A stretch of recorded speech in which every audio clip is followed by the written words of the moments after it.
Good morning, class. Now, today let's continue with another three types of pronouns. The seventh one, indefinite pronouns. Now, as the name suggests, indefinite, which is not definite. That means not a particular or specific one. So, pronouns that refer to person or things in a general way, right? That is not a particular or specific thing or person. Then such pronouns are called indefinite pronoun. I repeat, pronouns are the words that replace noun. So, when the words refer to person or things in a general way, that is not a specific or a particular way, then such pronouns are indefinite pronouns. Now, look at the example. Many of these eggs are rotten, right?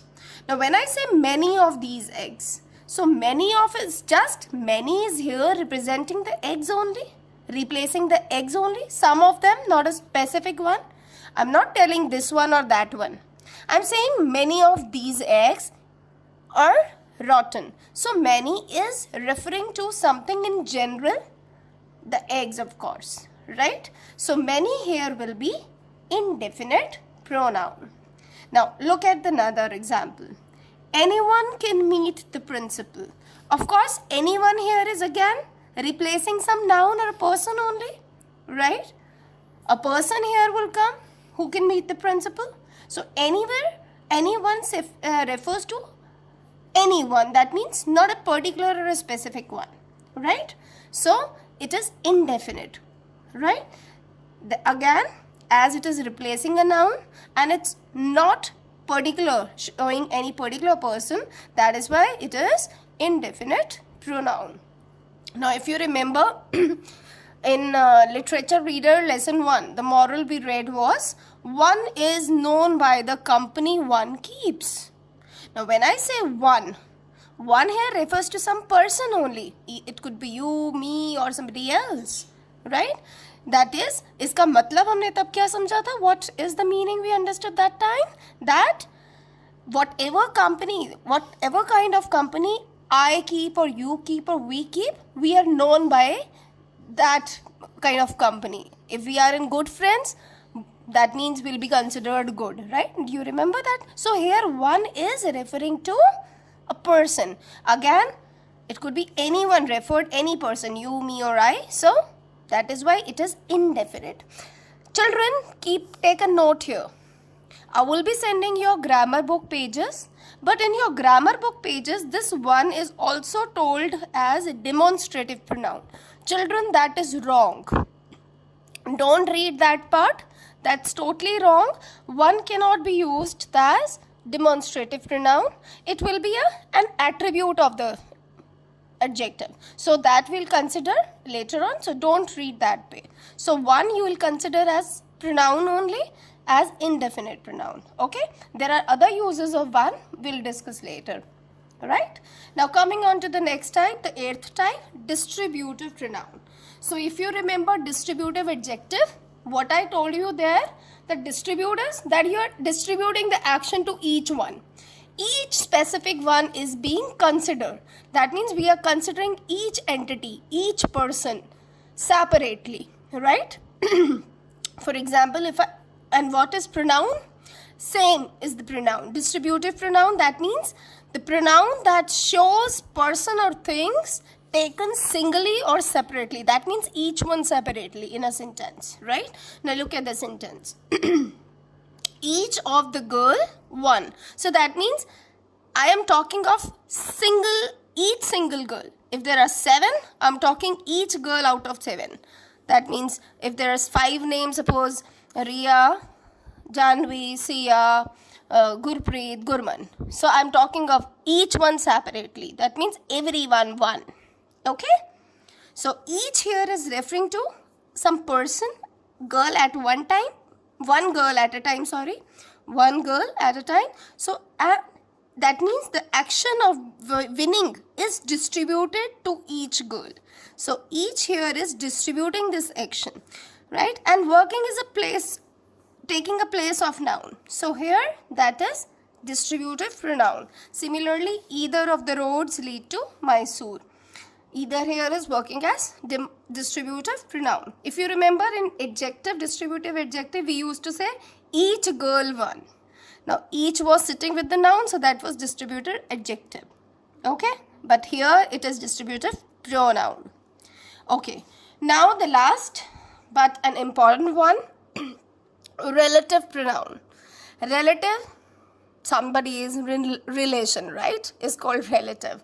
So similarly, relative pronouns means that shows some relation. They connect, okay? They relate a noun to a group of words that follow. Listen carefully.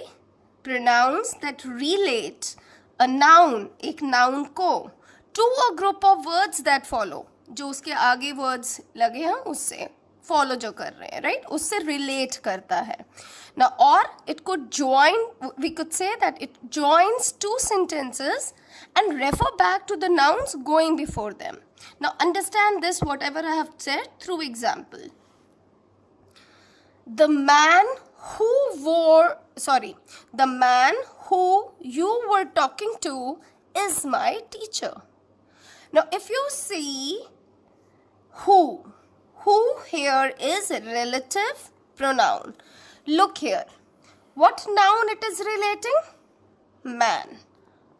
To a group of words that follows. Now, what are the group of words? You were talking to is my teacher. The man is my teacher. So, actually, this is the dependent clause. If you look here, this part is the dependent clause, which is attached using the word who to the main clause, that is main sentence. The man is my teacher, right? The man is my teacher.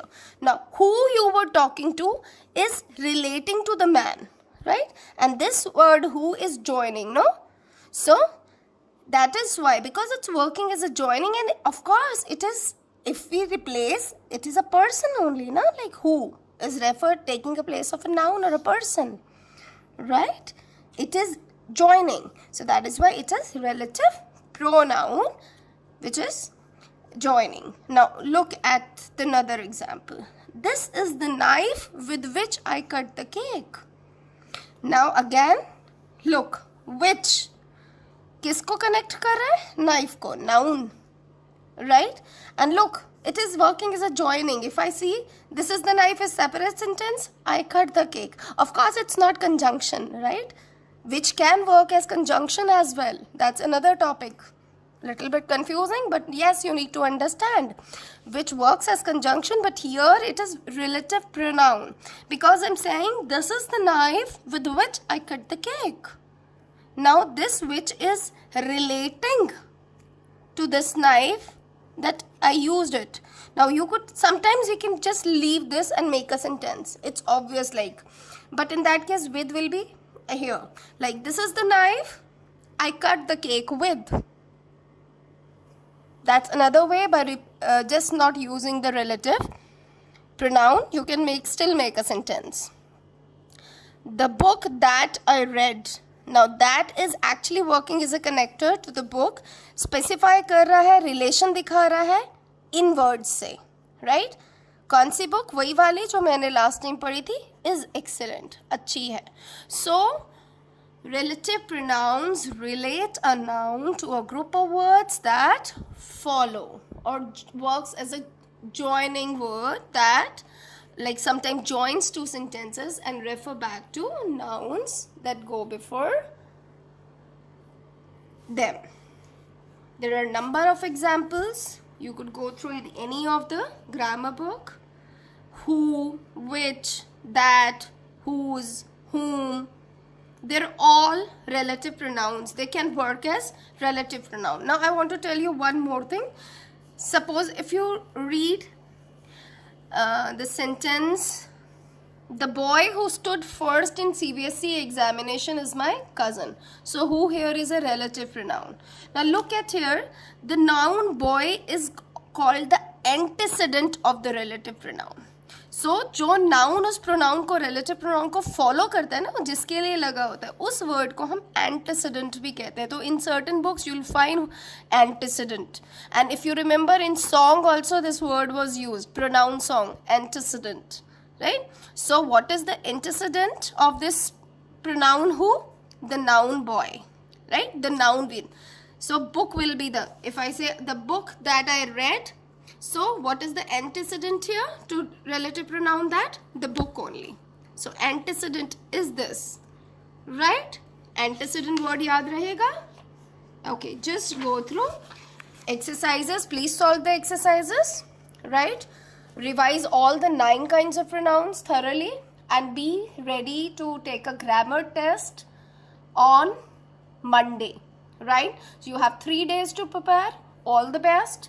You can always share your queries and doubts by messaging me or texting me. Please subscribe and like. Thank you.